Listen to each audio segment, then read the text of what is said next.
I am super excited to bring you a master coach and master coach trainer with 30 years of experience in the industry today. Welcome, Lara. It's so good to have you. Oh, I'm absolutely delighted, Evelyn, to be here and to be chatting about something that I know we both love and we're both passionate about. I'm so excited. I have a ton of questions that I think will be so valuable for everyone who is in the online education space in one form or the other, right? So not only if you're doing coaching, also if you are a personal brand that sells digital products or courses, or maybe has a school community, this video is for you. There are a lot of things that you need to hear that are relevant for you and for where our industry is going.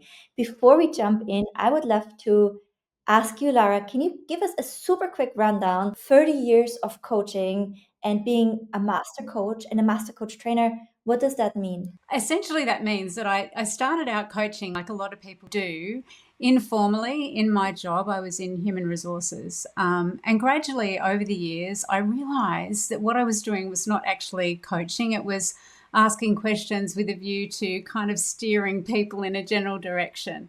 So I started getting qualifications in various different coaching disciplines and psychometric profiling tools, and really just grew my experience, my knowledge, and my skill from there. And then I trained to become a master coach and then ultimately a master coach trainer. And so I've been coaching in various different areas, so in different corporate organizations across the world, and helping people to really achieve their goals and dreams using different types of coaching techniques, and also looking at different modalities as well, whether that's looking at modalities that work at the conscious level or the subconscious or the unconscious level, and just making sure that we have those distinctions in what we're doing to help people to make real change that lasts, not change that is while they're on a course or a program or for the duration of the coaching assignment, but actually long term. So they develop the habits and the skills and the identity of the person who actually, makes that change and has that transformation. So, yeah, I mean, I think that's it in a nutshell. I absolutely love coaching and training Beautiful. coaches and working with coaches. So, yeah, I'm very excited to be here talking all things coaching today. Beautiful. Thank you so much. I love that we landed at the end towards transformation because I think that's what unifies your client base and audience with my client base and audience. Yeah. Both are basically selling transformation in one form or the other, in one container or the other. Now, one of the things that I noticed, and I realized that I had been calling myself coach, and realized also through our work together over the past 5 years that it's not necessarily what I do. Now I call myself an experience worker, a mentor. And so basically, my audience is more people who have been through something, right? They've been on a growth journey for themselves, and now they want to help others do the same. And a lot of them, and all kinds of people in the online education space, really call themselves a coach, and they are actually allowed to do that. Mm.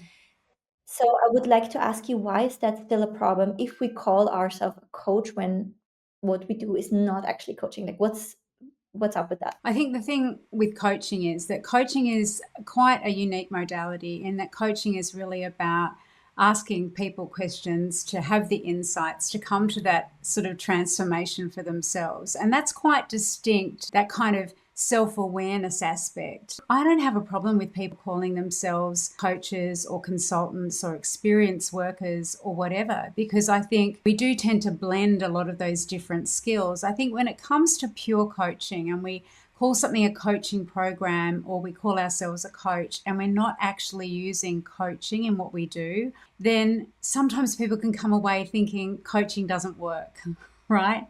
Because the thing Mm, is, if you've got a membership or you've got a group program that you call a group coaching program, and it's actually teaching someone to do something to obtain a skill that they perhaps haven't got and they want to acquire, but you're not actually coaching them, you're not actually supporting them to develop, change their beliefs, their identity, their values, all of those kind of things, then what can happen is if they're not successful, they can say, well, coaching doesn't work, right? That didn't mm, work. Yeah. So, yeah. and I think that the interesting thing is that I know many of your audience are people who, like us, have this passion for helping people, right? We want people to succeed, we want them to grow and develop. And it's just there's different ways of doing this. And, so we can say, I'm going to use coaching skills in this context, and now I'm teaching you something, or I'm sharing these skills with you. And I think as long as we have that distinction and we know ourselves when we're going into one role or the other, Mm. then that's absolutely, that's fine because we have that distinction and our clients have that distinction as well. I love that. I think it's, when you label it a certain way, like you almost unintentionally are doing a false advertisement if what you're selling on the front end is coaching, but then you don't actually have the insight and skills and knowledge around coaching. So what you do is basically just showing somebody what worked for you, and then they should follow along after you. And I've worked with, I had 60,000 customers, I've worked with tens of thousands of people. And what I realized was it's not as simple as giving a step by step by step template, because even if we go as small as click here, click there, do this, there are other things that start to block people, right? Because there might be a vision has not formed yet. There is a limiting belief. There's some unclarity. They're not able to vocalize that. And the more I'm starting to understand and learn these things, the more ways I was able to find to see, okay, here's what we can unlock. Here's what we can unlock. I want to say, like, this is mostly thanks to you and the different collaborations we did over the years. So I was really very much in that bucket as well of not knowing what foundational coaching skills I was missing. Mm. So that would be my next Yeah. question. What are the most foundational coaching skills that most people in our industry aren't even aware that they are missing? The interesting thing is, I think the skills that most people aren't aware they're missing are the skills that they believe that they may have. Because, for example, effective questioning, we know that coaching really is about questioning people to go below the surface, right? To build that deep awareness for the client about themselves. And I think a lot of times, with all the will in the world, people will ask questions which are surface level, or they're there to validate their own perception of the client and where the client's at within their sphere of knowledge rather than going to the deeper level. So, for example, if you've got someone who's following your step by step instructions and it isn't quite gelling for them, what we want to do is to ask those questions to understand why, because it's not necessarily going to be they need another step by step guide or more clarity. It may be that they're comparing themselves with other people, or they don't believe that they can actually implement, or that it's going to work for them. The second one, and it's closely aligned to questioning, is effective listening. And I think sometimes, we all have unconscious biases. We're listening for what we want to hear or what we think's coming next, rather than listening to what is actually being said, what's not being said. And that can be the most powerful thing. What is the client not saying? What are they not telling you?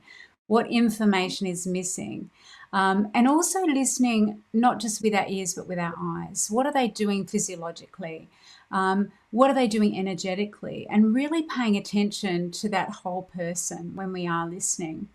I think the next thing is really around having boundaries in coaching as well, and knowing where those boundaries are and being able to say, I'm going to be consulting now, or I'm going to share some tips with you, or would it be okay if I offered a suggestion, which is where we're moving out of that coaching role. And I think finally, it's about having that level of comfort with feeling uncomfortable. As people who love to help people, if we ask someone a question and then they're quiet, we need to give them space to contemplate, have those ideas and those insights. And, it's about becoming comfortable enough so that we're not jumping in with a solution straight away. Or if emotion is present, that we sit and we allow the space for our client to actually process those emotions without feeling we have to make it better in some way. And I think, there's some of those foundational skills that are just so key, no matter who you're working with, no matter what type of coach you are. So they'd be the ones that I'd suggest to people that are amazing as a foundation to develop, because once you've got those, you can coach in any context and in any environment. It's so helpful and so interesting. And I think a lot of the things that kind of lead to a bad reputation of the coaching industry are things that coaches have either adapted from or that come from people that come of the realm of multi-level marketing. In this bucket of the audience, like where I am, I see people either have been getting into entrepreneurship because they have been recruited in one or the other, multi-level marketing thing. And so there is also people who might have been successful in multi-level marketing, who realized, with their sales skills and with their strategies, they also can apply them to coaching. And there's what they would call coaching, right? But it's not coaching, and which basically is the reverse of all the foundational skills you just mentioned. Not making leading questions and pressing yourself basically on to the client, to indoctrinating them into your perspective and into your belief set. And then another one that was around boundaries, what you said, I also found was really interesting, because I see a trend kind of in that lower entry barrier, less professional type of coaching world.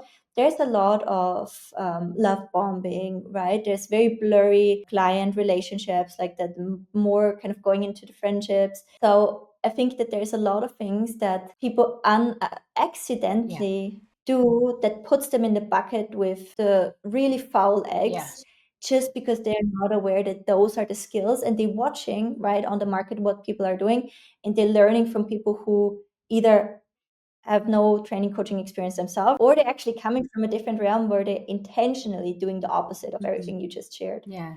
I think a lot of times they're doing what they think is coaching because that's the way that they've learned. And I think, 99.9% of people do it with no malintent. Like their intention is good.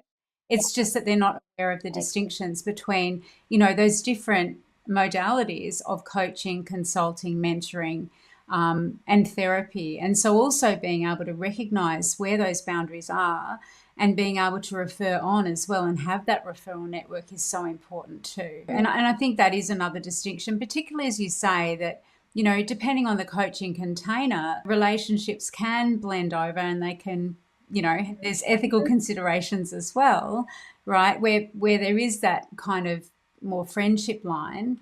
And I think just being aware of that and being conscious of where your role starts and ends is so important, just for the professionalism of you and for the industry, right? So, I fully agree. And if friendships like genuinely naturally emerge, like that's a beautiful thing, right? We don't want to not do that. But I think my main point is this has so stuck with me from one of the conversations Alex Ramosi had during one of the Q&As when the school games community still existed.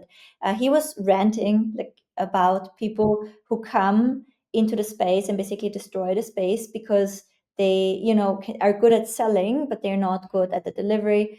And one thing that he talked about was branding, right? And he was like, when the people basically come into school that are a certain way, because they look like other schoolers, they basically give other schoolers a bad rep too, right? And so I think that also translates to the coaching world, right? You can have the best intentions, but when you look like other unsophisticated or malintended yeah, individuals because of, and it would be in my space, your marketing language, like how you present yourself, or what would be in your space, because your lack of yeah, skill, then it does not matter what intention you have.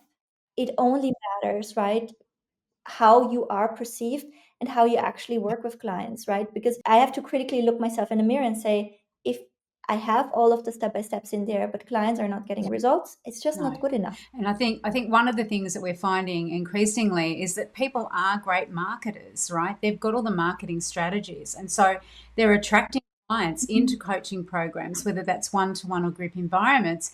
And then we're seeing all this feedback, this negative rhetoric about it doesn't work, it was a scam, etc. And then that again really impacts the industry. I think one thing as a marketer, which for me has become clearer and clearer as I've been growing as well on this journey, is we need to make sure that we are labeling our things right. Yeah. So, like a lot of people are calling their group coaching calls, for example, in a membership now in a school community, they say, bi-weekly group coaching call. Can you talk to me about how those are not necessarily coaching calls? And maybe can you give us some alternative or some tips, like how could it actually be a group coaching call? Yeah, sure. I think group coaching call in its purest sense is where we leverage the members of the group to actually learn vicariously through other people's experiences. And so group coaching is where we would actually have people going through the same framework at the same time on a call, and having that evolution. So whether that's a goal setting framework or a belief setting framework or whatever it is. The other alternative that is a group coaching call is where one person is in the spotlight. And say, for example, the coach is going through a belief change exercise with that person. What happens is, first of all, it normalizes the fact that we have limiting beliefs in certain areas.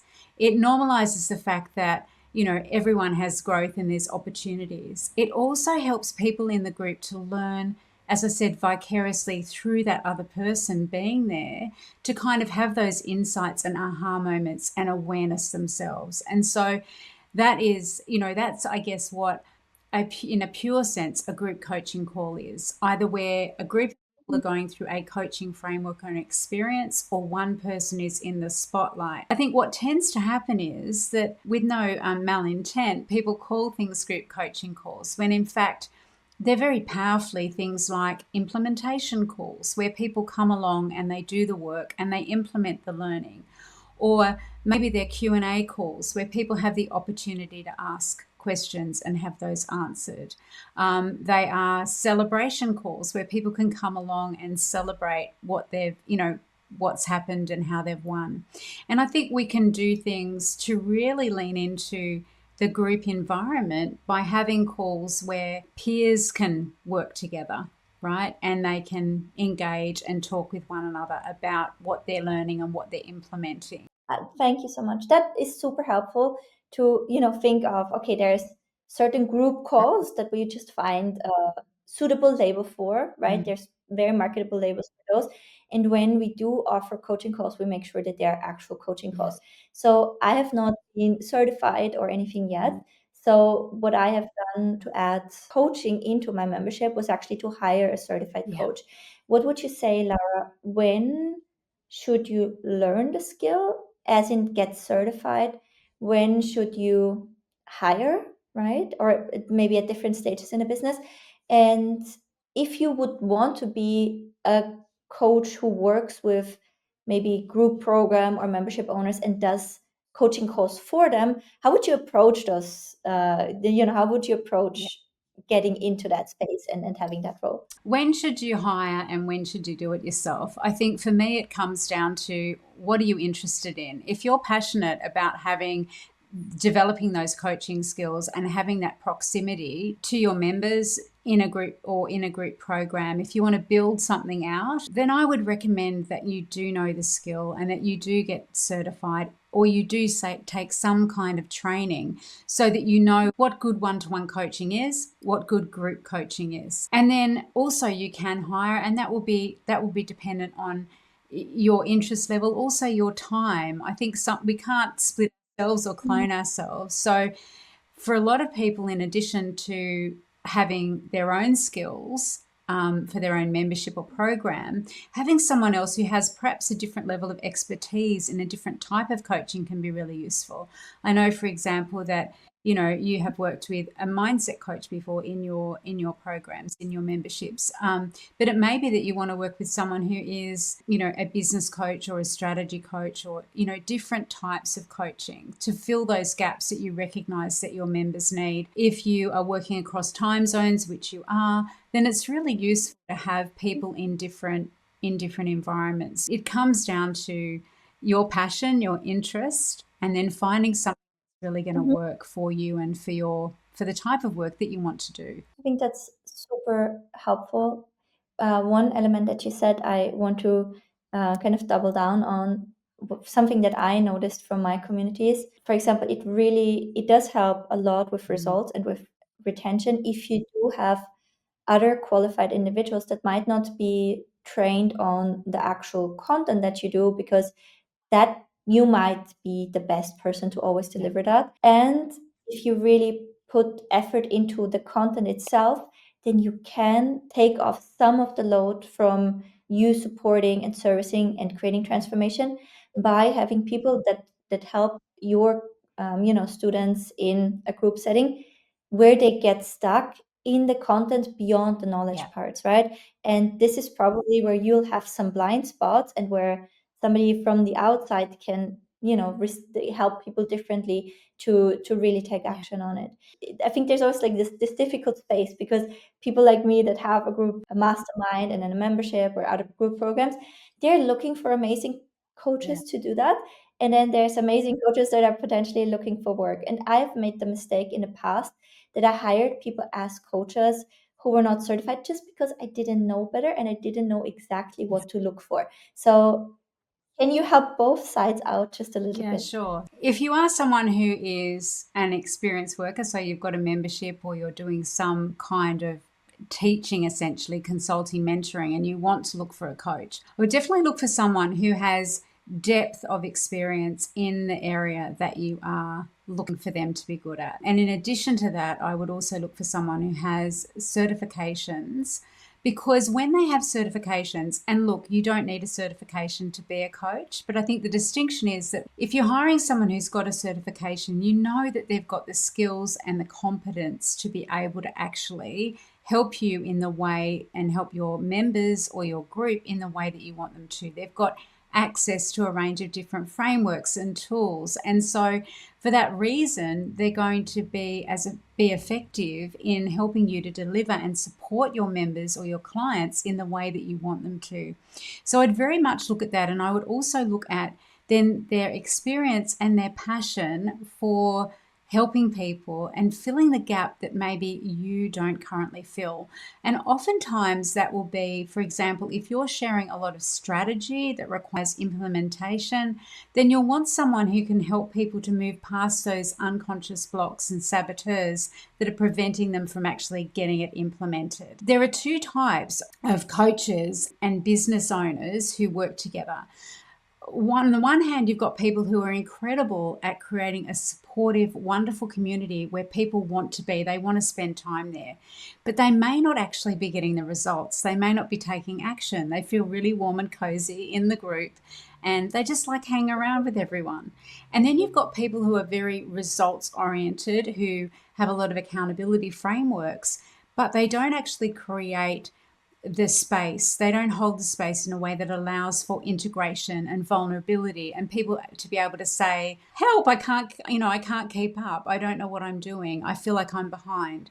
And so if you can, what I suggest you do is to try and find someone who with you is going to bring those two things together so that you've got this really beautiful blend of supportive environment where people feel safe, psychologically safe and seen and heard, but also where you've got that level of accountability, whether that's peer accountability, accountability from you as the expert, or with the structures that you've got in place. So I would definitely make sure that you're getting both sides of that. If you are someone who is a coach already and you're looking to support someone who is in this space, then what I would do is I would make sure that you are very aware of your own capability, your own passion, your own skills, and making sure that you've got those one-to-one skills because they're very, very important and valuable, but also that you've got group coaching skills because it's in likelihood you will be doing work with a group rather than only or solely one-to-one. And I think getting really good at your craft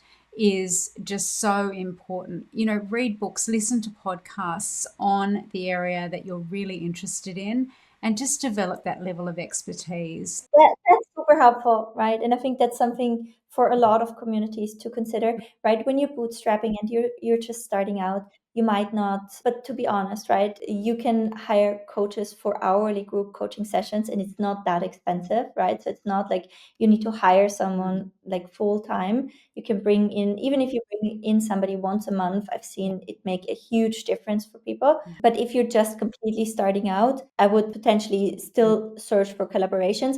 There might also be coaches that are more at the beginning, more starting out. Maybe they just got their certification. Lara, I wanted to ask you, you mentioned the certification, and I think we need to dig a little bit deeper because you can become a coach on a weekend. I've seen certifications like that before. What type of certification do I need to look for? Like what's actually solid and recognized? I think, look, there are so many different coaching certifications out there. I think one of the things that is recognized as the gold standard in coaching accreditation is the International Coaching Federation, the ICF. There are also other governing bodies out there.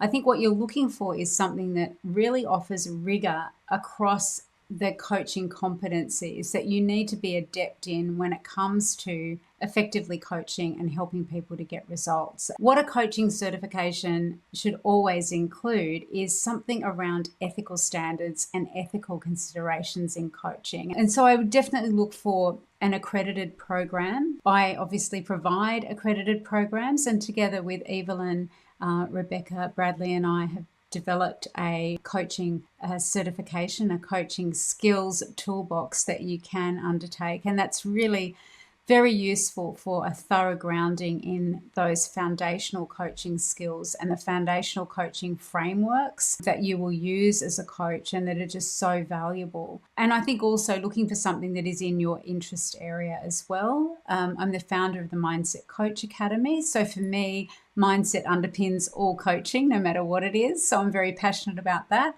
But obviously looking for something that is going to be of interest to you, but also really useful in terms of the work that you want to go and do. Anyone can reach out to me. I'm more than happy to, have a chat about the different options available, not just with the organization that I own and run, but also more broadly out there as well, because I love helping people to make, I guess, informed decisions about their coach education. Thank you so much for sharing. And I think that the whole certification topic, it feels like a jungle. And I see, or I've seen also in my program, students approaching me with creating their own certification programs, etc. From what I understand, it's true, everyone can create a certification program.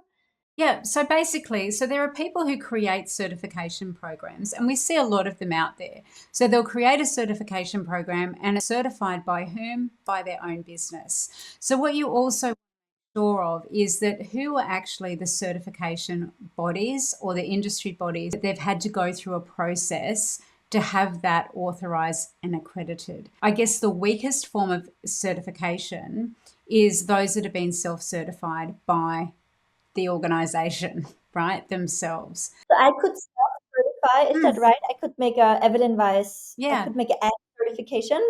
Uh, coach, I could, Yeah, you could. And then yeah.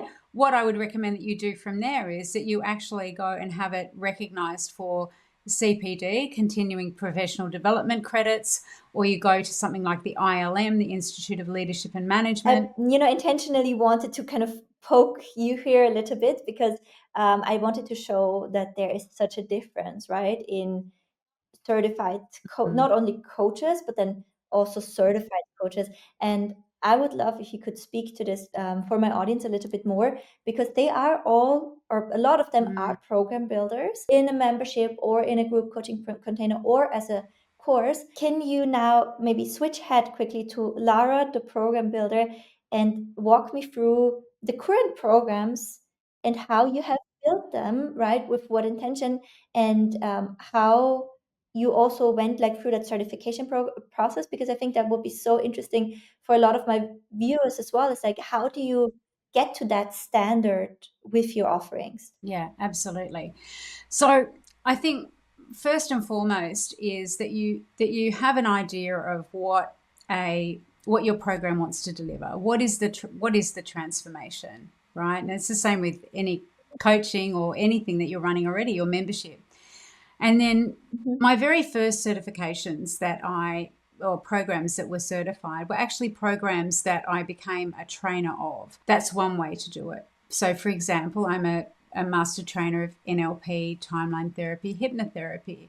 And so there's a curriculum around that, and it's a certified curriculum. And so I studied and trained to be able to get to that level, the trainer level, the master trainer level in those disciplines. So that's definitely one way. And some of you may already, for example, be trained in things like Myers-Briggs or DISC profiling as a trainer of those different psychometric profiling tools. So you can go and actually train to become a trainer of something. So, depending on what you're interested in, Okay. you can So go and do that. I just need to make sure I'm understanding. So one way of having a certified program would actually be to go to a provider who gives you that option to also teach their curriculum. Yes, I- exactly. Do I understand this? Yeah. Okay. Do you have such an offer currently? Not currently, but it is in the it's in the wings. Not currently, Okay. but it's in the wings. So that's one way. Now the other way that you can do it is you can go and investigate and meet with different bodies. So for example, I've mentioned the ICF a number of times because that's one of the bodies that my other programs are accredited by. You can go and meet with them. You can go on their website and look at what the requirements are for the training. What do they have to meet in terms of competencies? What skills do your trainers need to have? What levels of qualifications do they need to have? You could also go to bodies like the CPD Standards Office, and in most countries, you will have a similar body where you can again have a meeting with them, ring them up, check out what the requirements are on their website. So, you know, may, for example, want to create a certification around your specific area of interest. It might be around marketing, it might be around Mhm. product building, whatever it is. You could also go to, for example, the Institute of Leadership and Management. So there's lots of ways that you can do it. What you do need to do is make sure, and the standards are quite rigorous. So what you'll have to do is you'll have to prepare all of your slides, all of your training materials. So you'll have to align them to some core competencies. You will also have to Mhm. provide all of your credentials, and anyone else who's training in your materials, you'll have to provide their credentials. You'll have to provide your Mhm. marketing materials so they can make sure that they're compliant and that they're not over Mhm. promising, under delivering. And then, you know, it goes through a rigorous assessment process to make sure that what you're Mhm. delivering actually does meet those standards. You know, I'm very passionate about rigor and about standards. When I was in the UK, I was running a lot of retreats, as I said earlier, and also running a lot of leadership development programs. And we'd often hire these big country houses. And one day I thought to myself, why not just rent a country house to live in and also then have it as your venue?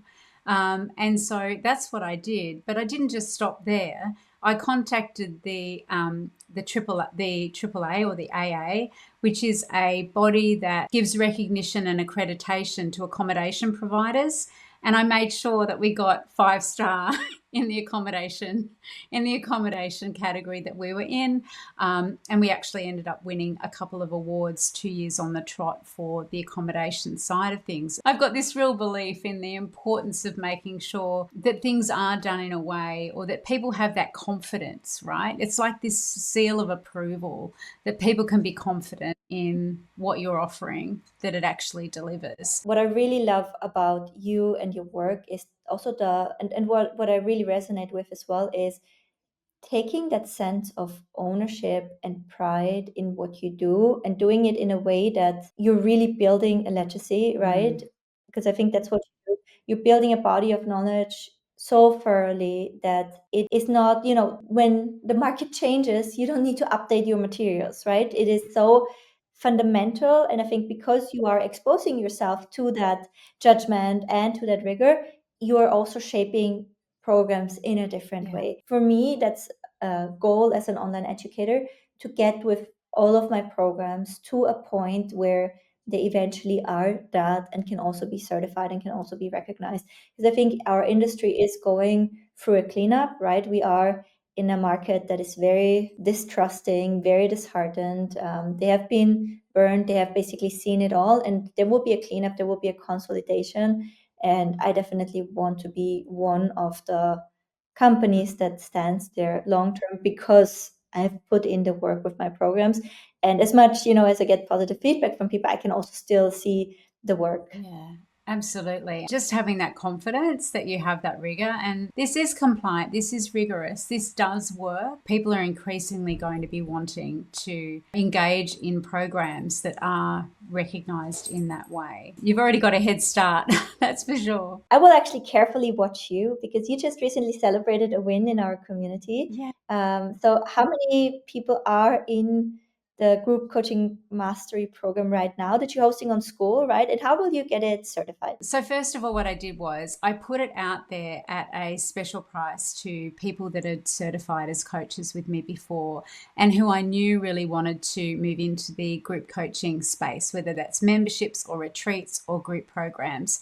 And now we'll be opening it more broadly to a wider audience as well. So what will happen is I have built out the program. It's 8 weeks long. And what I've done is I've created workbooks and all the materials, presentations, etc. And what I'll do along the way is I'm going to be having regular feedback sessions. I'm going to be gauging how things are going, really just almost like watching over my own shoulder as we implement the program and as people learn. I'll be looking for things like where do people maybe get stuck or where do they drop off? And the reason that I do that in a pilot format is that I can make sure that what I'm setting out with the intention to do and the transformation at the end is actually being met and achieved. And then what I will do is I will map the competencies that I'm helping people to develop through the program. I'm going to have it accredited through the ICF. So I'll specifically be mapping it to their competencies when it comes to team coaching and group coaching. And so that's how it will all be built. It'll all be built out. They'll get all the materials, etc. And of course, at the end, I want people to have those incredibly powerful group coaching skills so that they can be running their group coaching containers in a way that helps their clients and participants to get those results. It's quite exciting. I'm really looking forward to it. Awesome. So when I translate it back, basically it is starting with a non-certified program, launching it. Mm-hmm. For the people watching, you might want to check out my video on how to actually launch an online course. I show in there how I do the pilot. And there's another one I launched and sold a coaching program in, like short time. We were going to link it here. So that's like the initial setup you also followed. You launched it, you started to fill it up, you start to work with the first people. You're taking notes and then you rework the content and you're submitting it to be certified. Yes. Now, did you set it up in a way that people that are joining the beta will also be able to get the certification, or would they have to rejoin? How do you structure those things? Yeah, absolutely. They can absolutely get the certification retrospectively. And in fact, I've set it up so it's lifetime access. One thing that I love about how you rolled it out was you actually created this program for your existing clients who are one-to-one coaches that are reaching the limits of their capacity for one-to-one. With those in mind, I wanted to ask you, because I think it's so interesting, right? I'm in the online bubble and I see a certain type of coaches and I see a certain type of business mentors. And then the things you tell me about your coaches and what they do, they're so different from the coaching things that our coaches do online. Can you maybe share a little bit more around the students that are one-to-one coaches, because they've been going through your higher certifications? What are they doing? The sort of work that they're doing out there in the world. So one of the things that I think really sets them apart is that they have a real depth of knowledge in their area and they're really passionate about their niche. For example, there are people who work with, I've got someone who has created a whole movement called Shy and Mighty. She works specifically with shy adults and shy children. So she has written books, she's speaking on stages, she's in schools as well, and then she's got programs and one-to-one coaching. They see themselves as, in part they've got this expert knowledge, but they're also the facilitator of growth and transformation. And that's really important too, that it's not just one way, that it is, that two-way relationship. Those are the people that went through basically your highest certification, right? The Mindset Coach certification. That's right. That was a misunderstanding that I had. I thought like everybody who went through your Mindset Coach certification is a mindset coach, but that's actually not the case, right? No, I think there's a recognition that mindset coaching is the foundation of all coaching, because it's the one thing that prevents people from moving forward, their beliefs, their values, their identity, their emotional frequency. We've got people we have ex-Australian cricketers, we've got grief coaches, dating coaches, parenting coaches, people from all different walks of life who just really have recognized that mindset is the missing ingredient. Thank you so much for sharing. I want to point people towards your direction. So we are going to make sure we are linking Lara's free school community below, and then also her website where you can find everything. I think there's 3 amazing ways to work with Lara depending on kind of where you are in a journey. If you want to go full in, like all in, really becoming a mindset coach, no matter what niche you are in, but you really want to master it, I think you should check out her certification, which is a really big, solid certification. And there you can book a call to talk with her and see if it's a good fit. I think what probably most of the people in my audience need is either the group coaching mastery or the coach's toolbox, and both of them are very accessible from the price, right? Compared, for example, for the certification, because it's a much different, much bigger, much deeper container. Would you agree with that? Yeah, absolutely. And I think that it will give you the confidence and the tools, the frameworks that you can use to be able to really be effective in coaching in that group environment and sharing your expertise as well in a way that is not just going to be for the duration of however long someone's a member or they're part of your program, but that it's really embedded, right? That they have this lasting change. Would school be the best place to reach out to you? What would be the best place for people to reach out to me? I guess Lara at mindsetcoachacademy.com. They can message me on school as well, Instagram, LinkedIn, all the Well, socials. perfect. Okay, before we hop off, just one last question about the group coaching mastery. If I don't have foundational coaching skills, would it also be for me, or should I learn in the coach's toolbox first? Either one, you're in good hands. But yeah, if you've got any questions, please do reach out. I'm happy to answer them for you. Awesome. Thank you so much for coming. Thank you for having me. And thank you for all the incredible work that you do. You've certainly changed the shape of my business and helped me to see all the opportunities that are out there and see new and creative ways of doing things. And I know that everyone watching feels the same. So thanks for all the work you do. It's brilliant. Thank you. Thank you.